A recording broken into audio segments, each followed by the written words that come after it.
Thank you, and I yield myself as much time as I may consume.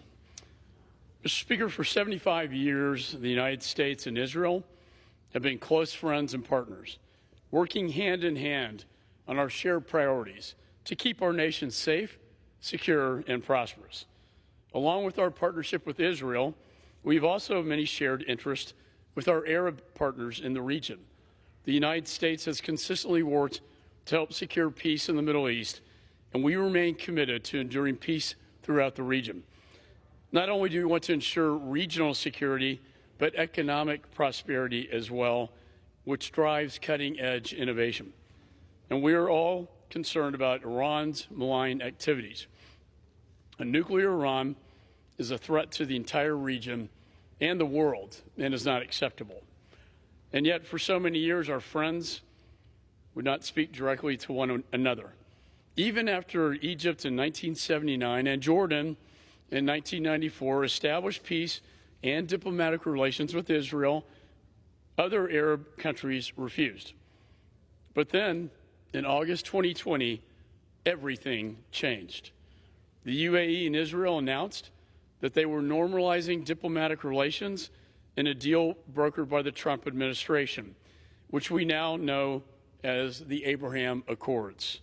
In short order, Bahrain and Morocco joined UAE in opening diplomatic relations with Israel.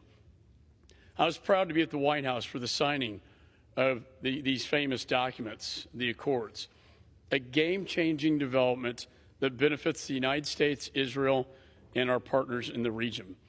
The Abraham Accords have served as a foundation for increased cooperation between Israel and Middle Eastern nations.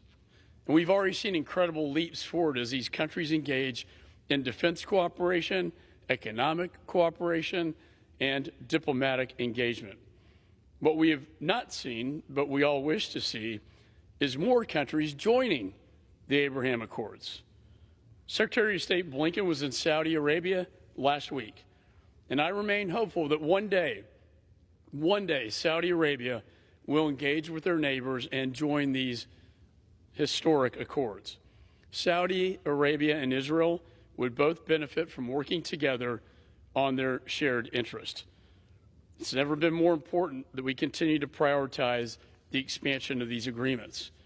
Part of doing this entails making it clear who in the United States government is responsible for expanding these Abraham Accords. This bipartisan bill, introduced by my colleague and friend, Mike Lawler from New York and member of the Foreign Affairs Committee, will create that position, a special envoy for the Abraham Accords at the State Department. Special envoy will coordinate all efforts to expand the Accords and strengthen relationships between Israel and participating countries. We need to put our diplomatic might into trying to achieve the kinds of big breakthroughs that created the Accords almost 3 years ago.